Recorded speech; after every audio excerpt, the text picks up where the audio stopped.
Jessie J is in the building. We're going to talk about this brand new record called R.O.S E, but I just want to shout out some of your accomplishments to date. Oh, thanks. Because it's nice. Not many. You've never been on the show before. I haven't. And I know there's people in the world that like it's Jessie J, obviously, but we should shout out 13 top 40 UK singles, 3 UK number ones. I hope I'm getting this all right. You're probably like, no, Julie, there's 4, actually. I don't know.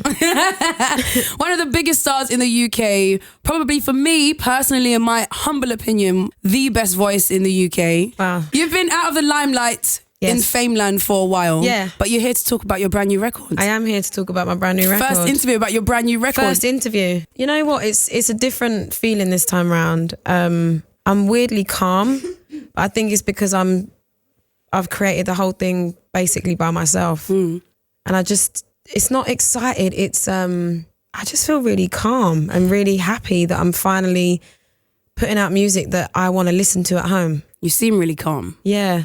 Can you give us your life story in one sentence? Oh, Go. woof. Go. Okay. Go. An Essex girl, heart disease, went to the Brit school, got into a girl band, left the girl band, got a deal. They went bankrupt, then got signed in the US, not in the UK. First big hit was Part in the USA that I wrote. 11 years later, here I am. It's exciting life, isn't it?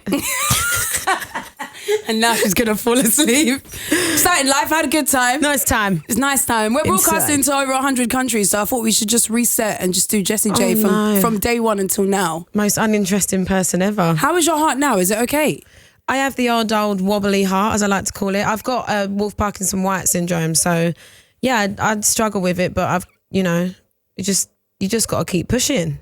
R.O.S E, Realizations, Obsessions, Sex and Empowerment. Yes, ma'am. Is the name of the brand new album. Yes. That you wrote by yourself. I wrote it by myself. Legend has it, word on the street, there's one producer. One producer. So is that for every single song? Every single song. There's just one person? Yes. Who is that person? That name of the person. Oh, wait, I'm not ready. Okay, I'm ready, go. Is DJ Camper.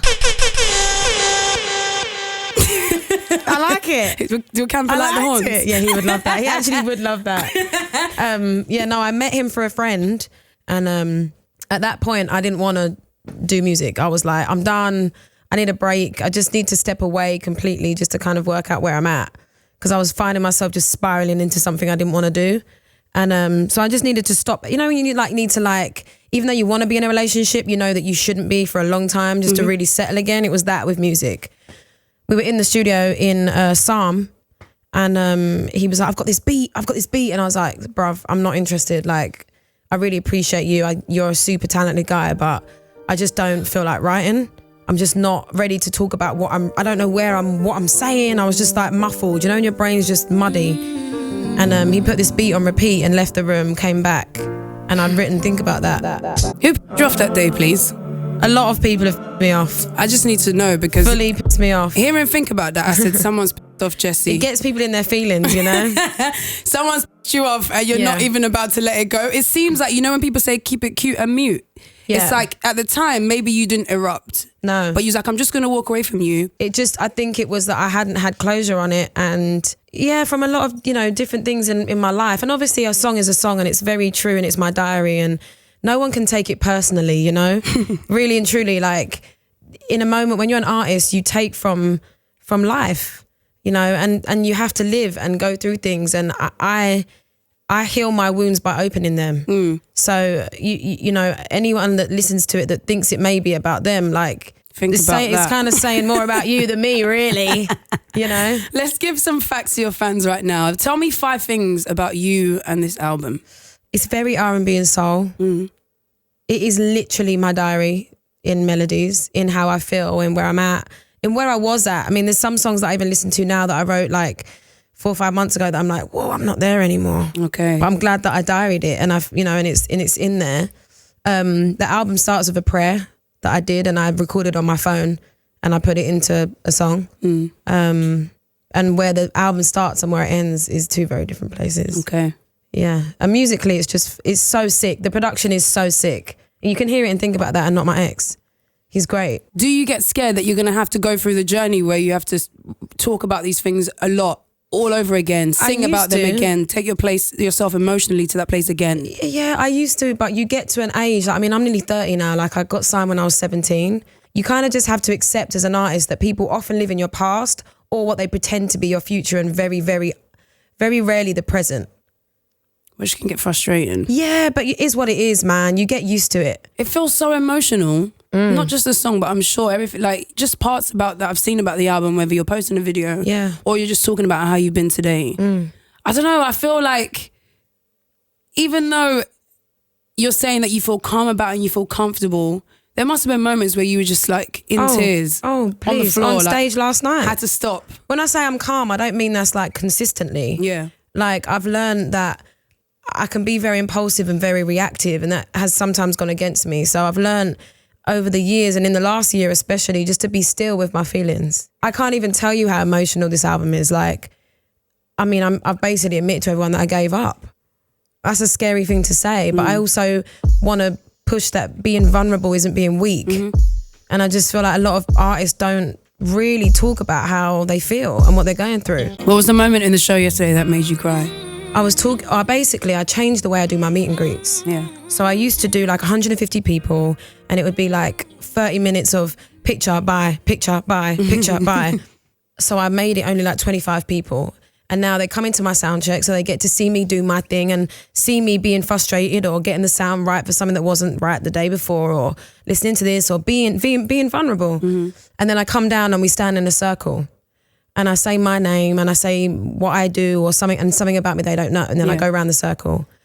And I've only done that for the last 2 nights, last night and the night before. And the things that I've seen and learned and heard was so unbelievably inspirational that the reason I cried on stage when I was talking about it was that I felt guilty that I gave up, in that it was a realization that, right? This is the thing, I keep coming back to these words. It was a realization of, this is bigger than me. You know, you can get swarmed into the success and the showbiz and the celebrity and the gossip and the Instagrams and all of that crap. But the truth is that music needs to reflect the times, and music has to be honest. I met this one girl, and I met her 6 years ago, right? And she came into a meet and greet of mine, and she had no hair, and she has this disorder where she pulls her hair out when because she's so stressed. And she had like relatively fresh Harmian cuts. And I was, you know, my dad is a social worker, and like I've grown up in a very honest household, and I sat with her and I said, look, I'm disappointed in you. And I knew it was a risk for me to say that. But I was like, you know, every time you do this, know that I'm disappointed, knowing that she looks up to me. And I was like, you cannot do this. You have to value yourself more. And I met her again yesterday, 6 years later. She's lost 130 pounds. She has a full head of hair, and every single one was completely scarred and healed. And so I remember just being on stage going, this is bigger than me. And when I said it, I cried and everything fell away. Everything Jessie J just fell away for a second, and I got really anxious. So when you were in that place where you were like, I'm not doing this anymore, I don't want to do writing, I don't want to do singing, I don't want to do that, were you at the back of your mind thinking, please, like, I want to sign? Aries don't know how to give up. So I was angry that I didn't know how to walk away from how I felt. So I knew I needed to be in it and just keep pushing and see what happened. But in that time, I just said, I'm not saying yes to any shows. Okay. I said no to all features. I just stopped putting things in my diary to mask how I was feeling. It's like not wanting to be in a relationship but going on dates. You just need to stop. Yeah. And it's hard when there's money and there's opportunity and there's things that come your way and you're like, do I? But my mind and my sanity was more important than anything else. Do you remember the day that you got the realization? You got that moment where you were like, R.O.S.E is happening now. Do you know what? To be totally honest with you, like to be totally brutally honest with you, nah, I still don't even have that feeling now. It's such an emotional journey that has to have the business side alongside it, and the single releases and the single covers. There has to be this kind of certain level of business that goes with it to make it actually physically happen. But emotionally, I'm still just like, take one step at a time, Jess. What was success to you previously, and what is success to you now? Oh, success to me previously was VMAs, AMAs, Grammys. But before, I definitely was driven on the success of what other people felt was successful. And when you're not a creative and you're not an artist in your soul, when you wake up in the morning and you don't need to write a song because you can survive without it, those people's ideas of success aren't the same as the people that have to write songs. So I remember being at the Grammys, like, I don't even, like, it sounds crazy, like I probably shouldn't say this because I don't even want to sound like I'm ungrateful, but I don't remember it.